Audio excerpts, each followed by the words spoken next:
i-secure po natin yung mga butas, 'di ba? So gawa po tayo ng panakip butas. Hindi po na lahat ng panakip butas ay nakakasama. Yung minsan yung ibang panakip butas ay nakakabuti rin. Marami po tayong mga gawaing bahay na kinakailangan po natin tumulong. At para na rin po sa ikagagaan po ng mga trabaho ng ating mga magulang. Hello guys, welcome to my channel. For today's video guys, syempre wala po tayong magawa kasi nga weekend, gagawa po tayo ng kapamaraanan. So nakikita po natin yung plastic na yan. Syempre ginawa po siyang panakibutas. Baka ibang plastic ang nasa isip nyo guys, hindi po. Yan. Syempre gumawa po tayong kapamaraanan para at least makatipid for today's video. Syempre kaysa bumili ng bago, kung may paraan pa para at least masave po natin yung gamit, gawa po tayo ng kapamaraanan. Hindi po ganun kadaling kumita ng pera. Syempre talagang pinaghihirapan po lahat. So yung mga butas na yan talaga pinapasukan po yan ng insekto. Kaya yung mga tinakipan na ulam o anumang pagkain, syempre nadudumihan. Para ikapapanatag ng kalooban po natin na para po masave din po yung mga pagkain po natin, i-secure po natin yung mga butas, diba? So gawa po tayo ng panakip butas.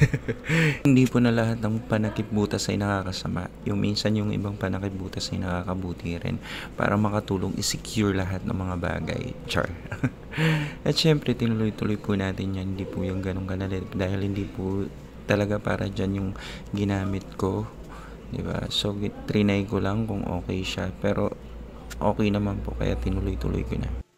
At syempre yung sangkay niya talaga naman may sumpong yan, kaya nakagawa ng kapamaraanan sa ngayon. Sa tinagal-tagal na mga panahon, ngayon lang niya ginawa. Marami po tayong mga gawaing bahay na kinakailangan po natin tumulong. At para na rin po sa ikagagaan po ng mga trabaho ng ating mga magulang, o syempre mas magaan pag sama-sama at tulong-tulong sa mga gawaing bahay. Hindi naman po lahat pera-pera lang po ang labanan pag nabubuhay po. Kinakailangan po may gawa, determinasyon at dedikasyon. Yan, para matapos po yung gawain. Yung sangkay nyo, yan, bihira lang yan sumpungin, kaya hayaan nyo na, at least may mabuting nagagawa. Kasi minsan talaga pag ang tamarin yan, nako, good luck Philippines po tayo. Kasi nga po, minsan pag halimbawa pagod talaga sa trabaho at saka hindi niya trip gumawa, ayaw talaga niyan.